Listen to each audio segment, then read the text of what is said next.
Good morning, everybody. Wow, what a crowd, what a crowd. Mr. Vice President, we're so happy to have you here this morning. This is obviously the highlight of our Munich Security Conference meeting in Washington, D.C. I hope not, but it is the highlight. It's really a great honor to welcome you here this morning. Actually, for those of you who have not been regular participants in Munich, this is the third time already that the Vice President is participating in a Munich Security Conference event. When you came to Munich last February, your speech kicked off a pretty controversial debate about fundamental values, unlike anything we have ever had at the Munich Security Conference. And actually, we published a brochure, a copy of which you'll have on the way out, about the speech and the reactions to it from around the world. This intense debate about how fundamental values, how the freedom of speech, the rule of law should be interpreted and applied continues to this day. But when we prepared for this meeting with your team yesterday, we agreed, and they agreed, that today we should try to focus on current challenges of foreign policy, which confront us together. So thank you again for making yourself available. We don't have a great deal of time, so I'll not come up with a long introduction, and I just want to get us started. The first time you came to Munich, you were still a senator from Ohio. What I associate with Ohio is the Dayton Agreement 30 years ago in 1995. I was at that time actually the German negotiator. So I actually lived in Dayton, Ohio for one entire month. So and why is this important? Because it was through U.S. intervention, that peace was brought about in Europe, in the Balkans at that time. So if I may, let me ask my first question about the U.S. and Europe. A distinguished former U.S. diplomat, Richard Holbrooke, wrote almost exactly 30 years ago in a Foreign Affairs article that the United States is and should remain a European power. Today, 30 years ago, my question is, do you think that the United States should continue to see itself as a European power? In Munich, remember, you actually said, and I quote, "We are still on the same team." Are we, and what does that mean for the U.S. presence in Europe and relationship with Europe? First question. Sure. Well, first of all, thank you, and I'm sorry my microphone apparently is broken, but we have another one, so that's good. So everybody can hear me now, right? Everybody can hear me? Great, good. So first of all, thrilled to be here and thrilled to have this conversation. I've been looking forward to it. And yeah, I do still very much think that the United States and Europe are on the same team.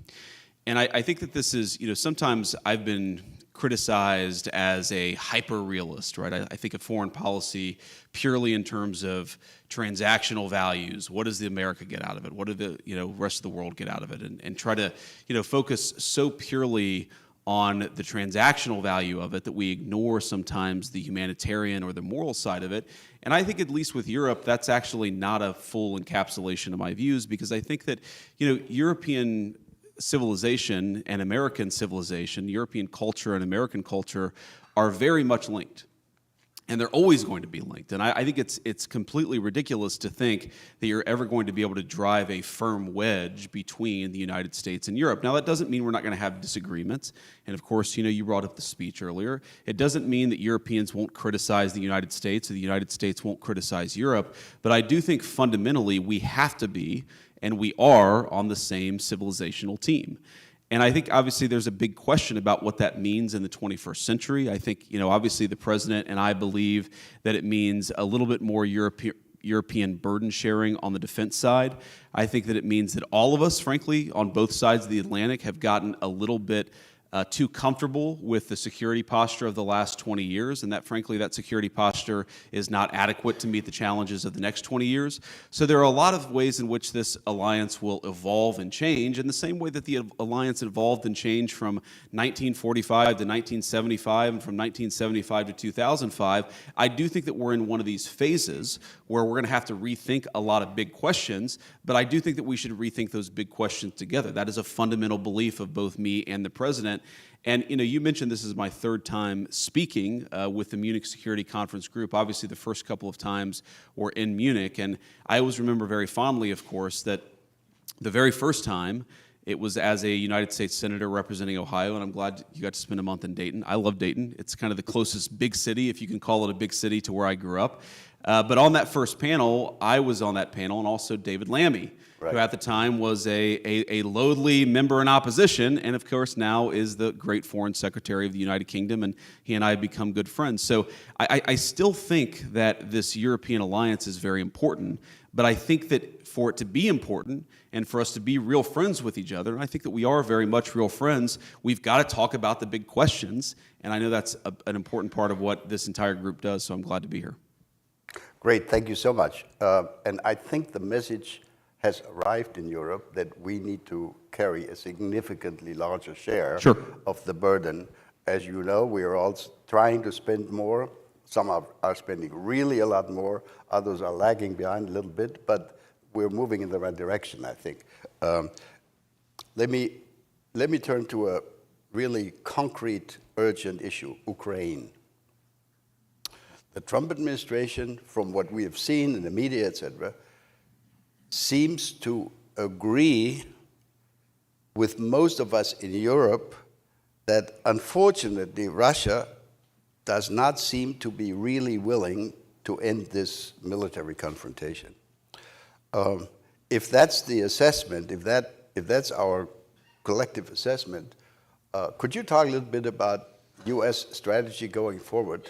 We all want this war to end, and let me say as a very personal comment, I think the Trump administration did the right thing by starting this process of talking to the Ukrainians, talking to the Russians, but the Russians seem not to be interested in the kind of quote-unquote deal that could be offered to them. So talk to us a little bit about how you see the next steps. Yeah, so let me say a couple of things about this. First of all, I appreciate your kind words about the administration. Obviously, I think it was the right thing to do for us to start the process of negotiation.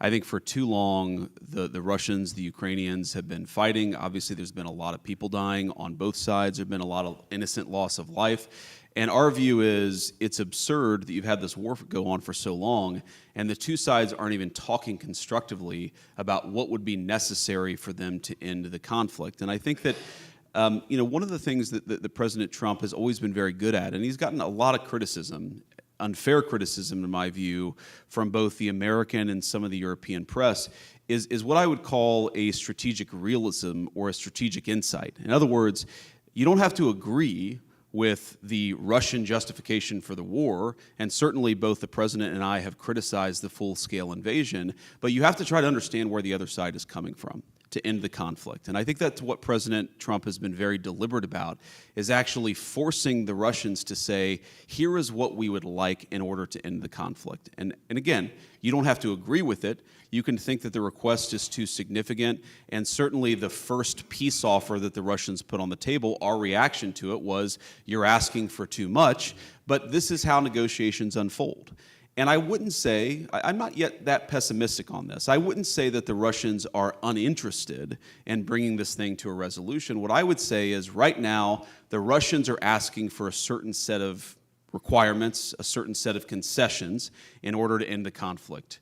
We think they're asking for too much, okay? And then obviously, the Ukrainians matter a lot. They're the other side. They're the other party, at least to the direct conflict. And we have to ask, what is the Ukrainian? What do they need in order to bring this conflict to a successful completion?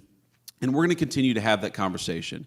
Now, what the president has said is that he will walk away if he thinks he's not making progress. And I think that, about once every 4 or 5 weeks, you will hear some American official or sometimes multiple American officials say, this is a week where we need to make another step. And in particular, the step that we would like to make right now is we would like both the Russians and the Ukrainians to actually agree on some basic guidelines for sitting down and talking to one another. Obviously, the United States is happy to participate in those conversations, but it's very important for the Russians and the Ukrainians to start talking to one another. We think that is the next big step that we would like to take. And why does that matter? The reason it matters is because, again, I mentioned the Russians, but also the Ukrainians have also been sort of, they've put a piece of paper in our hands that says this is what we would need in order to bring this conflict to a successful resolution from our perspective.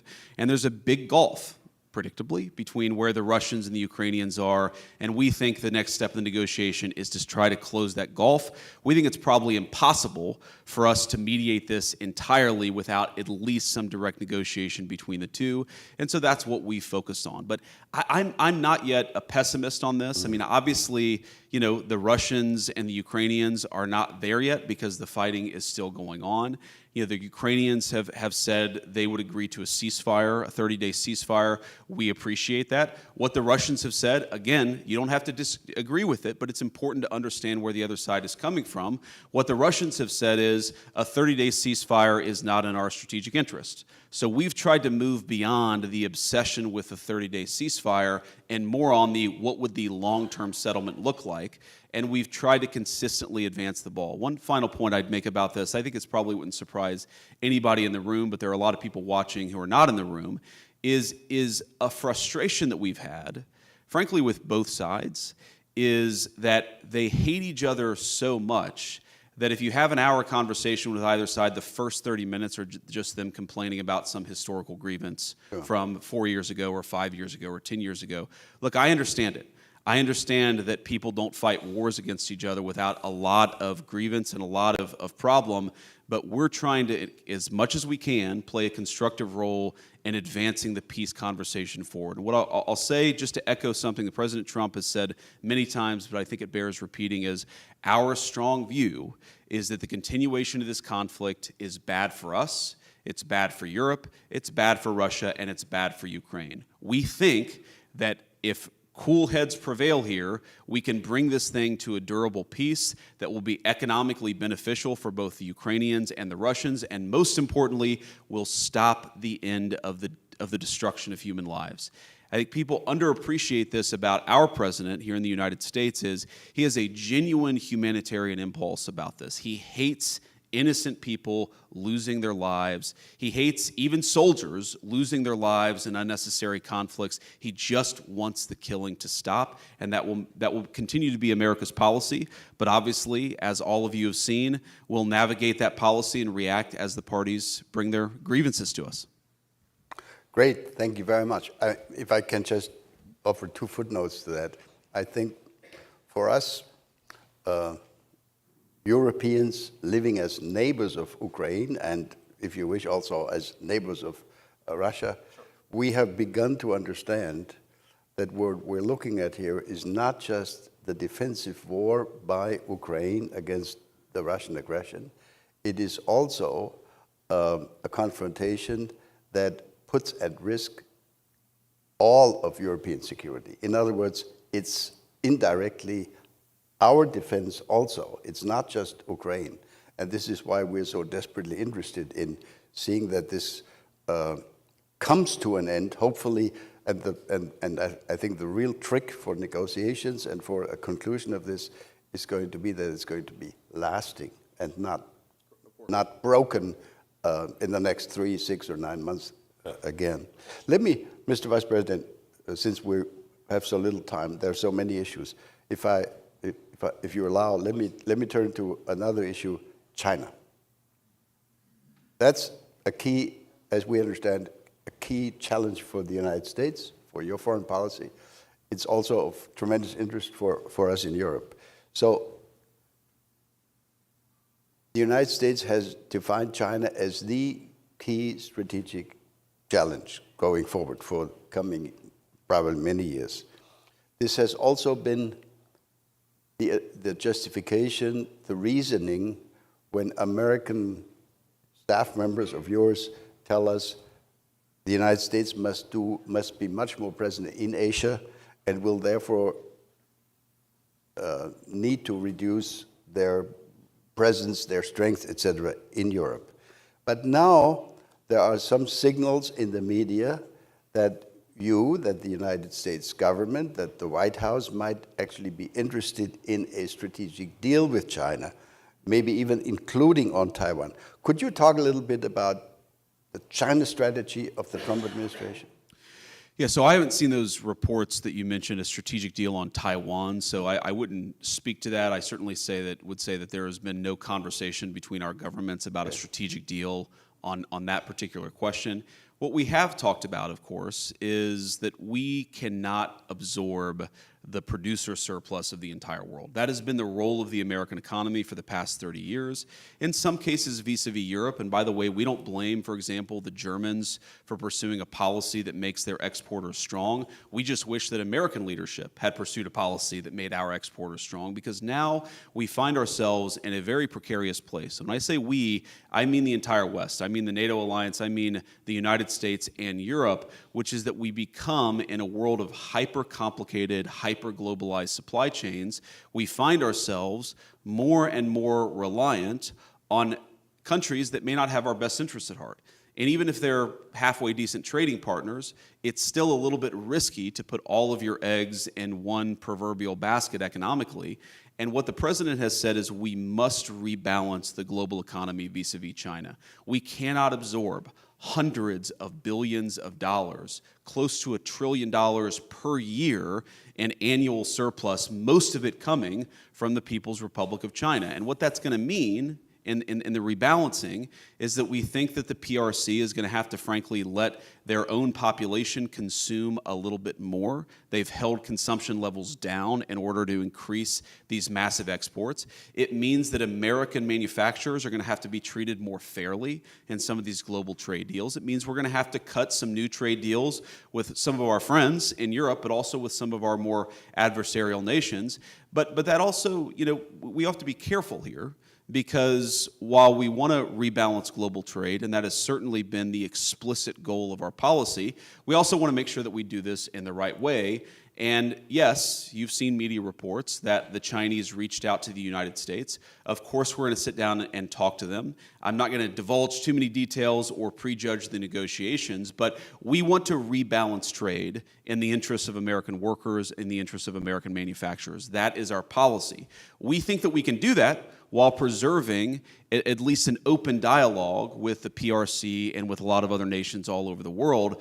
But that doesn't mean the old way of doing business is going to be stable or that it's going to persist. It simply cannot. It was not sustainable 10 years ago. It was certainly not sustainable 4 years ago, and we're very, very committed to changing it. But we're open to having conversations with both, again, our friends and more adversarial nations about what that rebalancing ultimately looks like. And people have to remember, Liberation Day, which was where the president announced this fundamental change, I think, in the global trading system, that was almost exactly 30 days ago. So we are in the early innings of a very significant shift. I think that shift is going to really inure to the benefit of both the United States, but also of Europe. But it's fundamentally, it has to happen, and it's going to happen under President Trump's leadership. All right. I think it's great if there are beginning discussions between you and the Chinese. Could you expand a little more on what would your expectations be for an EU-US successful discussion of these trade issues? Is there any message that we can take home to our friends in Brussels? Because that's also, from our point of view, obviously a very urgent issue. Yeah, so to put it very simply, and we've obviously had great conversations with a lot of our European friends at the very senior levels between the president and heads of state, between me and officials in European governments, but also with trade representatives and also the very nitty-gritty technical details of a trade agreement. So these conversations are ongoing. But I'll throw a few general principles out there. I think the first is that, again, America wants its exporters and by implication its workers to be treated much more fairly. We want American markets, in the same way that American markets have been open to a lot of European goods, we'd like a lot of European markets to be open to American goods. Now, there's an agriculture component to that. There's a value-added manufacturing component to that. We think that we have, in both the software but also the more harder technology side, we have some great defense technology firms where, on the one hand, we have our European friends saying, we want to actually build up our defense, we want to do more burden sharing, but on the other hand, it seems like some of our European friends are less open for business if the people selling software and hardware are American firms.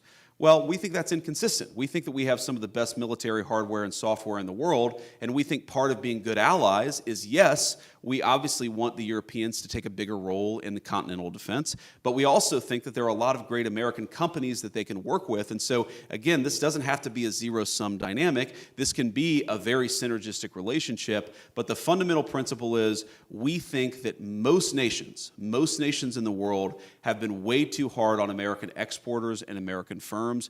We want to make the entire world a little bit more open to the products built by American workers. We're obviously biased. We think that they're the best in the world, and we think that we can have a much better trading relationship with a lot of our European friends if they just dropped some of those both tariff but also non-tariff trade barriers. There are regulatory barriers. There are sometimes you have an official at the Ministry of Defense completely disconnected, as far as we can tell, from an actual law or regulation who will just say, we're not buying American products. Right. Sometimes you have officials in Europe who will say, well, we're going to penalize American technology firms in a way that we would never penalize European technology firms. We just want a little bit more fairness, or to use the president's favorite word, reciprocity. And again, with Europe, we think that's a very, very easy conversation to have. We hope our European friends agree.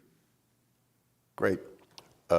I get signs from my friend here that we're quickly running out of time. Well, I'm having fun. Okay. And we can take a few more questions. Okay, great, wonderful. My team over there is very nervous. You guys can't see them behind, but we'll be brief. Please. So thank you very much. We've heard that there is, in coming days or next 2 weeks, a presidential trip to the Middle East coming up. Sure. Among the many unresolved issues of that region is the issue of Iran and their nuclear ambition, et cetera, et cetera. Could you talk a little bit about the region? I mean, there's so many unresolved issues, the Gaza issue, but also Tehran. What would your expectation be? What would the goal be? Would you go for zero enrichment by Iran? Some people have suggested that. Or are we looking at a replay of the earlier, agreement that was reached 10 years ago? Yeah. So there are a couple issues with the earlier agreement. The JCPOA, right, as it's called here in the United States, and I assume in Europe. But here the two big issues with that agreement are, number one, the enforcement or the inspections regime was incredibly weak. And I don't think that it actually served the function of preventing the Iranians from getting on the pathway to a nuclear weapon. That's one thing that must be different. And then second, yes, we believe that there were some elements of their nuclear program that were preserved under JCPOA that, yes, they weren't nuclear weapons. Iran doesn't have a nuclear weapon, but allowed Iran to sort of stay on this glide path towards a nuclear weapon if they flip the switch and press go. And we have to think about this not just in terms of Iran, which, again, the president has said this. We think that there is a deal here that would reintegrate Iran into the global economy, that would be really good for the Iranian people, but would result in the complete cessation of any chance that they could get a nuclear weapon. And that's what we're negotiating towards. And as the president has said, that's option A. And option B, if option A is very good for the Iranian people and even some of the folks, the leadership in Iran, option B is very bad. It's very bad for everybody, and it's not what we want, but it's better than option C, which is Iran getting a nuclear weapon. That is what is completely off the table for the American administration, no ifs, ands, or buts. Now, there are a couple of other things that are worth thinking about, because this is not just about Iran. If Iran gets a nuclear weapon, which country then next gets a nuclear weapon? And then when that country gets a nuclear weapon, which country after that? We really care not just about Iran, but about nuclear proliferation. And the president said this in an interview a few weeks ago. It's one of these things that in the maelstrom of the media, the signal and the noise, this was very much signal, but it got lost in the noise. The president hates nuclear proliferation. I hate nuclear proliferation. And I think that the president would be very open to sitting down with the Russians and the Chinese and saying, look, let's get this thing in a much better place. Let's reduce the number of nuclear weapons that are in the world writ large. That's obviously not a conversation for tomorrow. That's a conversation, God willing, for a few years from now. But there is no way you get to that conversation if you allow multiple regimes all over the world to basically enter this sprint for a nuclear weapon.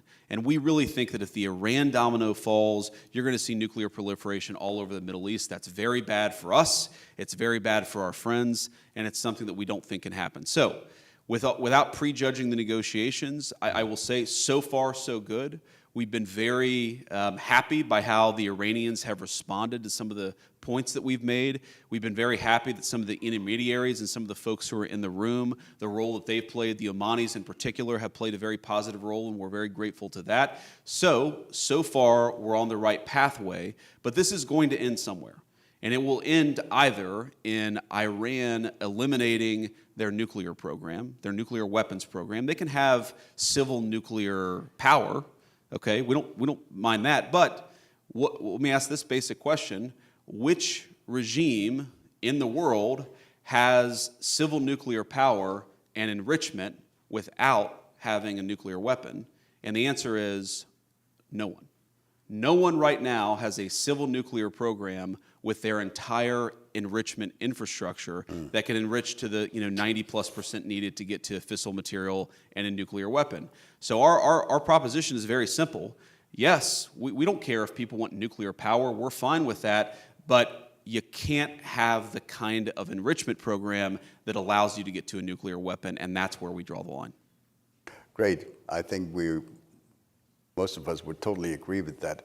And especially, I think, speaking on behalf of a non-nuclear country, with the goal of maintaining the nuclear non-proliferation regime. Yes. That's very important. That allows me to turn to my next or last question on NATO, because most people don't understand that the fact that we've had NATO under U.S. leadership for the last 70 years, that has been an essential instrument of international non-proliferation. Yes. If we had not had the U.S. nuclear presence in Europe, I would be prepared to give you at least 2, 3, 4, 5 countries in Europe that would have gone nuclear if they had not had this reassurance. Sure. So NATO has played a big role in nuclear non-proliferation. In 6 weeks' time, we have a NATO summit coming up. And again, there are many issues. One will be the continuing issue of defense spending. As we mentioned earlier in our discussion, Europeans are doing more, but we've also listened to demands coming out of the administration that are even more ambitious. So could you talk a little bit about your level of expectation? What would be your desired outcome of that NATO summit in terms of defense spending, in terms of how much Europe will need to do on its own in order to relieve the United States more in Europe? Yeah, so I think there are a couple of different components to this. So first of all, what the president has said is he'd like to see 5% spending on defense in NATO. And he thinks that that is consistent with what our European friends are telling us about how much they fear some of the threats in the world. And, given, unfortunately, that a lot of European militaries have not kept pace over the past few decades, there's a bit of catching up to do. And so that is the goal that the president has set. Obviously, the European countries are going to make their own determinations, but that's what we think is a reasonable goal. But it's really not just about the spend itself. It's also how the money is spent. And it's, again, there's this fear that we have when we look at some of our European friends, and I made this point at the first Munich security conference I ever went to, that when I looked at Germany 10, 15, 20 years ago, one of the things that the Germans were very good about is that they had kept the industrial strength of their economy consistent with the first world standard of living. But now what we see in Europe is a lot of our European friends are deindustrializing at the very moment where we're all seeing the hard power underpinning, or the economic underpinning of real hard power requires very strong and powerful industry. And so it's not just spending money, as important as that is, it's making sure that the same economic engine that powered first world living standards is actually geared towards producing, God forbid, weapons of war if those weapons of war are ever necessary. And so I think there's both an economic component to this that's completely divorced from the spending levels, and then of course there's the spending levels too. But we really want and we really care about Europe being self-sufficient. I gave an interview a couple of weeks ago where I actually tried to make the point that, yes, we're going to have disagreements with Europe, and Europe will have disagreements with us. Sometimes, I would hearken back to 2003 United States policy in the Middle East. I frankly wish we had listened to our European friends, but I think this is an area where we're fundamentally right, and I think it's gratifying to see so many of our European friends recognize that, and recognize that Europe does really have to play a bigger role in continental defense. I think we're all aligned on it. It's just a question of getting there, and most importantly, getting there quickly. There is a glimmer of hope in our country, in Germany. As I'm sure you've seen, we've eliminated the so-called debt brake. Yes. When it comes to defense spending. So there is now the opportunity for the incoming new government in Germany to spend significantly more. In other words, I think we're in good shape in terms of responding to what you have just said. Ladies and gentlemen, that brings us to the end of this wonderful discussion. I'm really grateful to you that you allowed this to be a Q&A session. Sure. We could continue this, I'm sure, for the rest of the morning, but I know you have other things coming up. May I simply conclude by saying that we hope very much, my team and I, that you will be willing and prepared to continue this young tradition that the United States at major Munich Security Conference events will be represented at your level. You are not the first Vice President of the United States who has come to the Munich Security Conference, but we are extremely grateful that you came in your new position. Please come again to Munich next year. Thank you very much, Mr. Vice President. Thank you.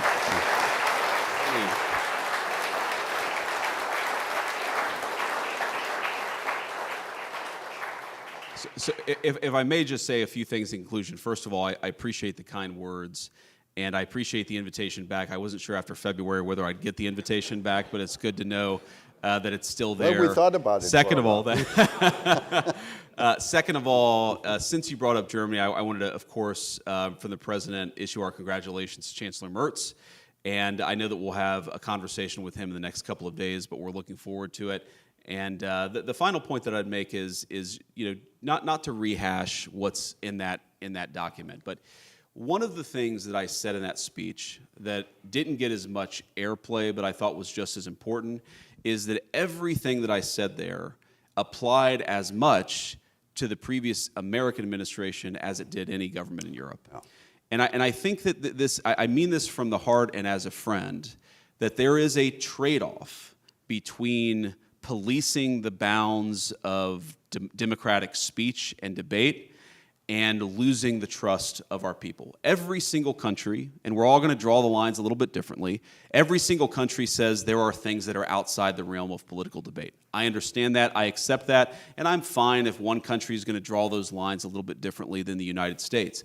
But I think all of us, including especially the United States, we have to be careful that we don't draw the lines in such a way that we actually undermine the very democratic legitimacy upon which all of our civilization rests.